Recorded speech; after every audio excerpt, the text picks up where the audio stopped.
John Lackey continues to progress nicely from his Tommy John surgery in spring training. And I'll tell you why Lackey might just be the key to the Red Sox success this season. I know it has not been a very pleasant time for John Lackey in Boston since he signed that 5-year, $85 million contract a few years ago. The fans have not been happy with his play, and he has not had the best of attitudes in Boston, allegedly, according to the Boston media. But you know, if the Red Sox are going to do anything this year, John Lackey has to be a very big part of it. And so far, in spring training this year, he has been a very solid pitcher.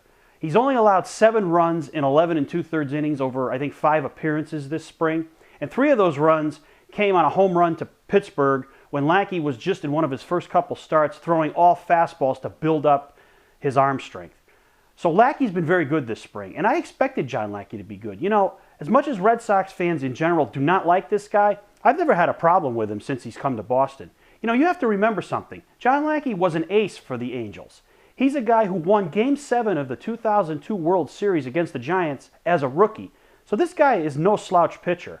I know he has never won really 20 games in his career, and he's never been a spotlight pitcher like a Clayton Kershaw or a Felix Hernandez.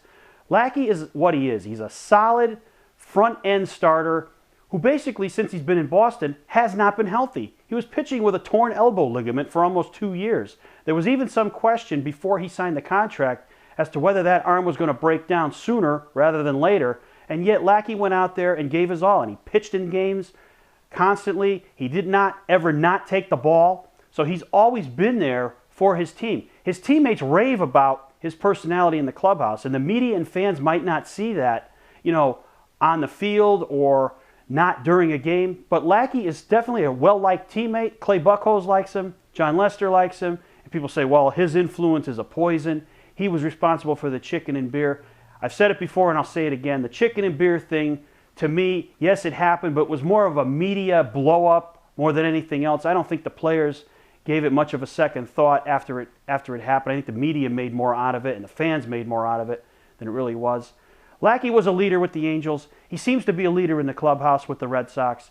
He's now healthy. And if you're a Red Sox fan, you got to give this guy a chance to be the guy that he was in Anaheim. If he goes out there this year and wins 15 games and has an ERA around 3.8, are you gonna not like the guy? Are you gonna think he did a bad job? I think John Lackey's primed for a big season with the Red Sox. I think he's the #1 wild card that they have as far as expectations go. You're not expecting much from him. I think he's going to have a great season, and I think he's going to surprise people in Red Sox Nation as he rebounds to be the pitcher that he once was with the Anaheim Angels. But for you guys out there, even though you may not like John Lackey, what do you see for him in 2013? Will he have a comeback season? Thanks for watching. Don't forget to subscribe and tell all your friends about This Week in Red. And don't forget to check out my blog at bosoxinjection.com.